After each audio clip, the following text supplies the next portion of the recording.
বলিউডের হিম্যান ধর্মেন্দ্র ও মহানায়িকা সুচিত্রা সেন একসঙ্গে কাজ করেছেন মাত্র একটি ছবিতে। সে এক ছবির সেটেই ঘটে গিয়েছিল এমন এক ঘটনা যা পরবর্তীতে বলিউডের আড়াল আলোচনায় জায়গা করে নেয়।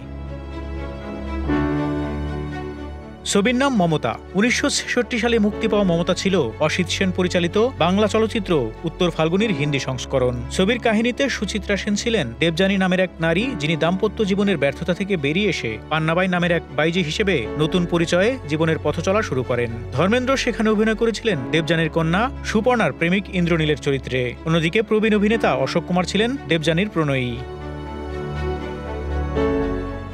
শুটিংয়ের সময়ের এক ঘটনার কথা বহু বছর পরে নিজেই জানিয়েছিলেন ধর্মেন্দ্র। বলা হয়, সুচিত্রা সেনের অনুমতি ছাড়া কেউ তাকে ছুঁতেও সাহস করতেন না। তিনি ছিলেন গ্ল্যামারের সঙ্গে এক অদ্ভুত মর্যাদার প্রতীক, যিনি পেশাদারিত্বের সীমানা খুব স্পষ্টভাবে টেনে রাখতেন। কিন্তু মমতার এক দৃশ্যে স্ক্রিপ্টে না থাকা সত্ত্বেও হঠাৎ একটিকে সুচিত্রার পিঠে চুমু খেয়ে বসেন ধর্মেন্দ্র। দৃশ্যটি এতটাই বাস্তব ও আবেগপূর্ণ মনে হয়েছিল পরিচালক অসিত সেনের কাছে যে শেষ পর্যন্ত সেটি ছবির ফাইনাল কাটে রেখে দেওয়া হয়। তবে সুচিত্রা সেন এ ঘটনায় খুবই অপমানিত ও ক্ষুব্ধ হন। ধর্মেন্দ্র পরবর্তীতে তার কাছে ক্ষমা চান, আর সেই ঘটনায় তাদের মধ্যে পেশাগত দূরত্ব তৈরি করে দেয়। এরপর আর কখনো একসঙ্গে পর্দায় দেখা যায়নি এই দুই তারকাকে।